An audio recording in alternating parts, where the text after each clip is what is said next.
عشق رسول یہ سب سے بڑی دولت ہے. عشق رسول اور محبت رسول ہے تو سب کچھ ہے، اور اگر حضور کی محبت نہیں ہے تو کچھ بھی نہیں ہے. عن انس قال قال رسول اللہ صلی اللہ علیہ وسلم لا یؤمن احدکم حتی اکون احب الیہ من والدہ وولدہ ونفسہ والناس اجمعین. یہ نفسی کے الفاظ اگر کوئی عالم دین بیٹھا ہو تو شک میں مبتلا نہ پڑے، میں نے طبرانی سے لیے ہے. حضور نے فرمایا تم میں کا کوئی بھی شخص اس وقت تک مومن نہیں ہو سکتا، شارحین کہتے کامل مومن نہیں ہو سکتا، جب تک کہ میں مصطفیٰ محبوب نہ ہو جاؤں. تمہارے ماں باپ سے، تمہاری اولاد سے، تمہاری جانوں سے اور دنیا بھر کے سارے انسانوں سے جب تک میں محبوب نہ ہو جاؤں تمہارا ایمان مکمل نہیں ہو سکتا.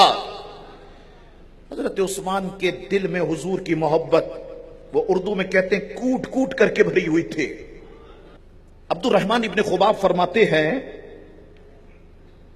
کہ میں حضور کی خدمت میں حاضر ہوا. اس وقت حضور اسرت کے لشکر پر ترغیب دے رہے تھے.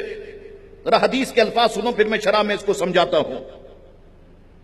ترغیب دے رہے تھے حضور، تو حضرت عثمان غنی اٹھے، عرض کی یا رسول اللہ میرے ذمے اللہ کی راہ میں 100 اونٹ اور ان کے کمبل اور پالان کے ساتھ. سرکار نے پھر رغبت دلائی.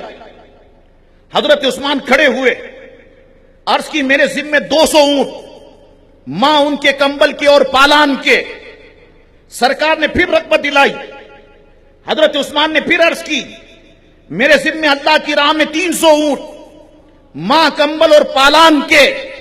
عبد الرحمن فرماتے میں نے حضور کو دیکھا، حضور منبر شریف سے نیچے اتر رہے تھے اور فرما رہے تھے ما علی عثمان ما عمل بعد هذه، ما علی عثمان ما عمل بعد هذه. یہ مشکات شریف کے الفاظ ہے. اب ذرا اس کو شرح کی طرف لے کے آؤں آپ کا دل و دماغ. غزوہ اسرت یہ غزوہ تبوک کا دوسرا نام ہے. کوئی پوچھے غزوہ تبوک کا دوسرا نام اسرت، اسرت کا دوسرا نام تبوک، یہ دوسرا نام ہے. غزوہ تبوک میں جانے والوں کو اس لشکر کو جیسے اسرت کہا گیا. اسرت تنگی کے سال کو کہتے ہیں کیونکہ اس وقت تنگی بہت تھی، راستہ بہت دور تھا. مدینہ منورہ سے خیبر 160 میل دور، خیبر سے تبوک 500 میل دور، مدینہ منورہ سے تبوک 660 میل دور. پھر شارحین فرماتے ہیں کہ وہاں سے عمان اور بیت المقدس ایک ہی راستے پر. غزوہ تبوک یہ حضور کا آخری غزوہ تھا. اس کے بعد حضور نے کسی غزوے میں شرکت نہیں کی. 9 ہجری میں ہوا، رجب کے مہینے میں. لشکر اسلام اس میں بہت بڑا ہوا تھا. ذرا دھیان دو، غزوہ بدر میں مسلمانوں کی تعداد 313، غزوہ احد میں 700، حدیبیہ میں 1500، فتح مکہ کے دن 10,000، غزوہ حنین میں 12,000، اور تبوک کا موقع تھا 70,000. یا رسول اللہ کہنے والے حضور کے ساتھ تھے. 70,000 کا مجمع ہے، 70,000 مجاہدین ہیں. عرب کے عیسائیوں نے ہرقل بادشاہ کو خط لکھ دیا کہ معاذ اللہ حضور انتقال کر گئے. مدینہ شریف میں بڑی افراتفری کا ماحول ہے، اگر مدینہ شریف پہ حملہ کر دیا جائے تو کامیابی تمہارے قدموں کو چوم لے گی. وہ بڑی فوج لے کر کے مسلمانوں پر حملہ کرنے کے لیے وہاں سے نکلا. اب شام کے کچھ سوداگر زیتون کا تیل لینے مدینہ شریف آتے تھے. ان کی زبانوں سے صحابہ کرام کو پتا چلا کہ ہرقل بادشاہ کی پلاننگ یہ ہے، تیاری یہ ہے. تو انہوں نے ساری رپورٹ، ساری بات صحابہ کرام نے حضور کریم علیہ الصلوۃ والسلام کی خدمت میں پیش کی. حضور نے سب کو جمع فرمایا، سارے غلام جمع ہو گئے. اب ذرا دھیان دے، حضور نے گویا فرمایا اسلام کی مدد کرو، اسلام کو اس وقت تمہاری مدد کی ضرورت ہے. کوئی جو جس طرح سے مدد کرنا چاہے. فاروق اعظم اپنے گھر میں گئے، مال لے آئے، حضور نے فرمایا گھر والوں کے لیے عمر کیا چھوڑا؟ کہا آدھا مال یہاں لے آیا، آدھا مال گھر والوں کے لیے چھوڑ دیا۔ عبد الرحمن ابن عوف اٹھے، 200 اوقیہ اس وقت کا وزن ہے چاندی لے آئے۔ عاصم ابن عدی اٹھے، سیدنا عاصم ابن عدی 70 وس کھجورے لے آئے۔ یہی وہ وقت تھا۔ حضرت ابو بکر صدیق اٹھے، اپنے گھر گئے، چادر بچھا دی، گھر کا سارا مال چادر پہ رکھ دیا، گٹھڑی باندھ دی، جو لباس پہنے ہوئے تھے اسے بھی اتار کے رکھ دیا، 2 بوریے لیے، ایک کو قمیص کے طور پر استعمال کیا، ایک کو تہمت کے طور پر استعمال کیا، اور اس کو سیاہ ببول کے کانٹوں سے گٹھڑی اٹھا کے اپنے کندھے پہ رکھی، حضور کی بارگاہ میں پہنچ گئے۔ حضور نے فرمایا ابو بکر گھر والوں کے لیے کیا چھوڑا؟ ہمارے ملک کا شاعر کہتا ہے کہ ابو بکر نے کہا ہوگا پروانے کو ہے چراغ تو بلبل کو پھول بس، صدیق کے لیے ہے خدا کا رسول بس۔ اور میں کہوں گا ابو بکر صدیق نے کہا ہوگا مال و سر دے کر کے سبھی کچھ تو بچ گیا میرے لیے، ایک خدا میرے لیے، ایک مصطفیٰ میرے لیے۔ ابو بکر صدیق رضی اللہ تعالیٰ عنہ نے سارا مال حضور کی خدمت میں پیش کر دیا۔ فرمایا ابو بکر گھر والوں کے لیے کیا چھوڑا؟ گھر والوں کے لیے تو اللہ اور اس کا رسول کافی ہے۔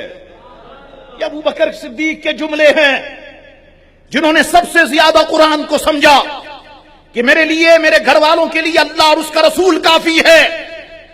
اب نکاح نبوت ہے۔ ابو بکر صدیق کے بوریے والے لباس کو حضور ملاحظہ فرما رہے ہیں۔ گویا فرمایا ابو بکر جب سے ہماری تمہاری دوستی ہوئی ہم نے یہ لباس تمہیں پہننے کبھی نہیں دیکھا، بوریے کا لباس پہنے ہو، ببول کے کانٹوں سے اس کو سیا ہوا ہے۔ حضور ملاحظہ فرما رہے ہیں۔ اتنے میں حضور نے دیکھا جبریل امی سدرا سے آ گئے۔ ارے جبریل نے بھی ویسا ہی لباس پہنا ہوا تھا جیسا ابو بکر صدیق نے پہنا ہوا تھا۔ اب حضور کبھی ابو بکر کے لباس کو دیکھے، کبھی جبریل کے لباس کو دیکھے۔ فرمایا کیا بات ہے جبریل، آج تم نے بھی ویسا ہی لباس پہن لیا جیسا میرے دوست ابو بکر نے پہنا۔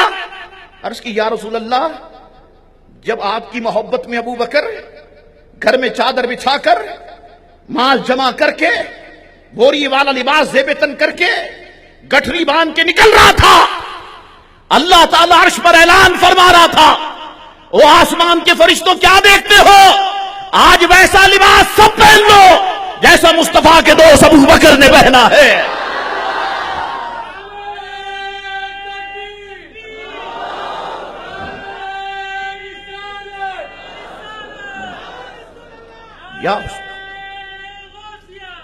یا رسول اللہ صلی اللہ علیہ وسلم، آج میں نے صرف یہ لباس نہیں پہنا، آپ آسمان پہ چلیے، آسمان کا ہر فرشتہ ویسا لباس پہنے ہوئے ہے جو آپ کے دوست ابو بکر صدیق نے پہنا ہے۔ سب نے کچھ نہ کچھ پیش کر دیا۔ صحابہ کرام کا ایک ہجوم ہے۔ اب نگاہ نبوت پیارے عثمان پر ہے۔ یہ بڑا تنگی کا سال تھا، کھجوریں درخت پہ پکنے والی تھی، 15-20 دن باقی تھے۔ اب کچی کھجوریں کم قیمت پہ بکتی تھی، پکی زیادہ، اور ادھر وہ ہرکل نکل چکا مدینے پہ حملہ کرنے کے لیے، بڑا وقت ہے کڑا۔ حضور نے پھر ترغیب دلائی، اسلام کی مدد کرو، اسلام کو تمہاری مدد کی ضرورت ہے۔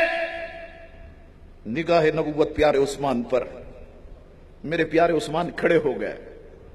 یا رسول اللہ، 100 اونٹ دوں گا، کمبل بھی دوں گا، پالان بھی دوں گا۔ بیٹھ گئے۔ پھر حضور نے ترغیب دلائی، اسلام کی مدد کرو، اسلام کو مال و دولت کی ضرورت ہے۔ مجمع پہ خاموشی، میرے عثمان پھر کھڑے ہو گئے۔ یا رسول اللہ، پہلے 100 کا وعدہ کیا، اب 200 کا وعدہ کرتا ہوں، 300 ہو گئے۔ حضور نے پھر ترغیب دلائی، محفل پہ خاموشی، میرے عثمان پھر کھڑے ہو گئے۔ پہلے 300 کا وعدہ کیا، اب مزید 300 اور میں آپ کو دیتا ہوں۔ 600 کا اعلان کیا، مگر 10,000 اشرفیاں حضور کی خدمت میں لے آئے۔ ایک اشرفی سے سواری بھی آتی تھی، پالان بھی، کمبل بھی، تلوار بھی، نیزہ بھی، اور لوہے کا وہ ڈریس بھی، وہ لوہے کی ٹوپی بھی۔ 600 کا وعدہ کیا، 10,000 مجاہدین کا سامان فراہم کیا، 70 گھوڑے الگ سے دیے، کھانے پینے کی چیزیں اور دی۔ حضور منبر ناس پر ہے، حضرت عثمان کی عظمت پہ سلام۔ ہم لوگوں نے بھی اللہ کے راستے میں مال قربان کیا، لیکن قبول ہوا یا نہیں ہوا کوئی نہیں کہہ سکتا۔ حضرت عثمان کا مال فوراً قبول ہوا۔ حضور نے وہ تھیلی لی دراہیم یا دینار کی، اپنی مبارک جھولی میں حضور نے الٹا کیا۔ اب سارے دینار یا دراہیم جھولی مبارکہ میں، اب حضور کیا کرتے؟ حضور اس طرح سے ہاتھ ڈالتے، دیناروں کو اوپر لاتے، نیچے لاتے، اوپر لاتے، نیچے لاتے، اور فرماتے جاتے ما علی عثمان ما عمل بعد هذه، ما علی عثمان ما عمل بعد هذه، آج کے بعد عثمان کچھ بھی کرے اس میں کوئی گناہ نہیں ہے، کچھ بھی کرے کوئی گناہ نہیں ہے۔ کوئی کمزور ذہن رکھنے والا شخص سوچ رہا ہوگا حضور نے تو عثمان کو پھر گناہ کی اجازت دے دی، عثمان کچھ بھی کرے کوئی گناہ نہیں ہے۔ ارے نہیں، دیکھو اگر کسی کے پاس اڑنے والا کبوتر ہو اور اس کے آپ پر کاٹ دیں اور کہیں کہ اڑ، کیا کبوتر اڑ سکتا ہے؟ عثمان کو میرے آقا نے سینے سے لگایا تھا، تو عثمان کے دل میں گناہ کا خیال کیسے آ سکتا ہے؟ حضرت عثمان غنی رضی اللہ تعالیٰ عنہ نے اس موقع پر اتنا سامان حضور کی خدمت میں پیش کیا۔